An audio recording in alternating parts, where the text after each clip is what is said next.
بسم اللہ الرحمن الرحیم۔ سلسلہ اسماء والالقاب میں سے آج جس پر بات ہوگی وہ ہے الشافعی۔ الشافعی کا اس لقب کا اعراب کیا ہے اور اس کی نسبت کس کی طرف ہے؟ سب سے پہلے تو یہ معلوم ہونا چاہیے کہ بہت بڑے امام اور فقہ شافعی کے بانی امام ابو عبداللہ محمد بن ادریس بن عباس قرشی ہاشمی الشافعی رحمہ اللہ کا لقب ہے، المتوفہ 204 ہجری۔ امام شافعی رحمہ اللہ کا یہ جو لقب ہے، چونکہ ان کا نام محمد بن ادریس ہے تو یہ لقب انہوں نے کیوں رکھا، جبکہ ان کا لقب القرشی بھی ہے، الہاشمی بھی ہے، لیکن الشافعی کو انہوں نے زیادہ کیوں ترجیح دی اور اس نام سے ان کو شہرت ملی؟ تو اس جو لقب تھا الشافعی، اس کے پیچھے وجہ کیا تھی؟ تو سب سے پہلے تو ہم اس کا اعراب جاننے کی کوشش کریں گے کہ شافعی کا اعراب کیا ہے۔ بفتح الشین و کسر الفا والعین، شین کے فتح کے ساتھ اور فا اور عین کے کسرہ کے ساتھ، الشافعی، فا کے نیچے بھی زیر ہوگی اور عین کے نیچے بھی زیر ہوگی، الشافعی، یہ اس کا اعراب ہوگا۔ اب رہی بات کہ امام شافعی رحمہ اللہ اپنے ساتھ یہ لقب کیوں لکھتے تھے، اس کی کیا وجہ تھی؟ تو سب سے پہلے بات یہ یاد رکھیے گا کہ امام شافعی رحمہ اللہ اس لقب کو اپنے لیے باعث فخر محسوس کرتے تھے۔ کیوں؟ اس لیے کہ آپ کے نسب کے اندر ایک شخصیت کا نام ہے شافع بن صائب، اور وہ جو شافع بن صائب تھے وہ رسول اللہ صلی اللہ علیہ وآلہ وسلم کے صحابی تھے۔ تو انہوں نے اس نسبت کو ایک صحابی کی اولاد ہونے کی وجہ سے اس نسبت کو ترجیح دی اور ترجیح دے کر اپنے ساتھ الشافعی لکھنا زیادہ پسند کیا، اور وہ اس کو اپنے لیے باعث صد افتخار سمجھتے تھے، اس لیے اپنے نام کے ساتھ الشافعی لکھا کرتے تھے۔ اب جو محدثین کرام یا مورخین نے جو یہ نسبت بیان کی ہے اس کے حوالے سے میں عرض کرتا ہوں۔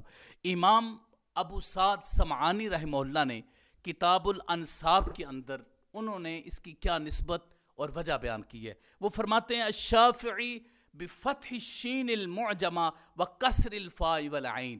وہ ایک تو اس کا اعراب بیان کرتے ہیں کہ شین کے اوپر فتح ہوگا، فا اور عین کے نیچے کسرہ ہوگا، الشافعی۔ پھر فرماتے ہیں ھذہ النسبۃ الی الجد الاعلی، یہ اعلیٰ جد کی طرف یعنی ابواء و اجداد کی طرف جو نسب میں اوپر جا کر آتے ہیں ان کی طرف یہ نسبت کی گئی ہے۔ پھر اس کے بعد یہ فرماتے ہیں وَهُوَ الْإِمَامُ ابو عبد اللہ محمد بن ادریس بن العباس بن عثمان بن شافع بن الصائب۔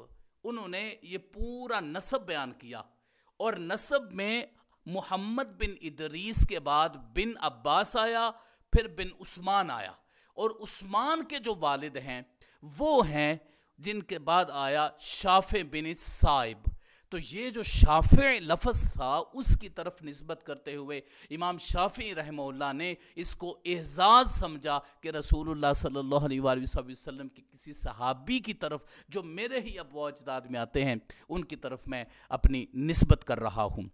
امام شافعی رحمہ اللہ کی ولادت فلسطین کے شہر غزہ میں ہوئی، اور آپ کا وصال مصر کے اندر ہوا، اور آپ کا جو مزار مبارک ہے وہ جبل مقدم کے قریب کرافہ میں، وہاں پر آپ کی تدفین ہوئی۔ اب اس کرافہ کو اس وقت امام شافعی رحمہ اللہ کے نام سے ہی اس محلے کو جانا جاتا ہے، جس کو آپ حارۃ الشافعی کہہ لیں، محلۃ الامام الشافعی رحمہ اللہ کہہ لیں، تو وہ آپ کی وجہ سے وہ پورا محلہ آپ کے نام سے جانا جاتا ہے۔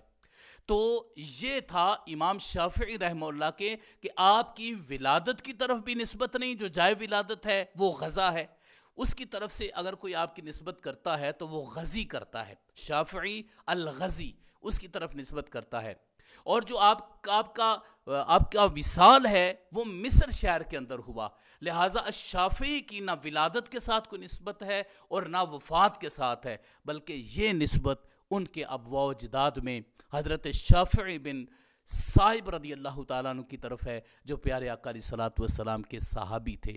امام شافعی رحمہ اللہ نے عظیم و شان کردار ادا کیا۔ آپ نے مسند کتاب لکھی جس کو مسند شافعی کے نام سے جانا جاتا ہے، اور آپ نے الرسالہ لکھی جو بہترین اصول پر مبنی ہے، اور امام شافعی رحمہ اللہ نے اختلاف الحدیث کتاب لکھی، جب دو احادیث کا آپس میں کوئی تعارض آ جائے تو اس کا حل کیسے پیش کیا جاتا ہے، اور آپ نے کتاب الام لکھی، اور اس کتاب الام کے اندر ہی آپ کو اختلاف الحدیث کتاب بھی وہاں سے ایک رسالہ کے طور پر آپ کو وہاں سے مل جائے گی۔ امام شافعی رحمہ اللہ کی عظیم الشان خدمات آج دنیا کے کئی ممالک میں آپ کو فالو کیا جا رہا ہے۔ اللہ رب العزت آپ کے مزید درجات بلند فرمائے، اور ہمیں بھی آپ کا خصوصی فیض عطا فرمائے، آمین یا رب العالمین۔ وصلی اللہ علیہ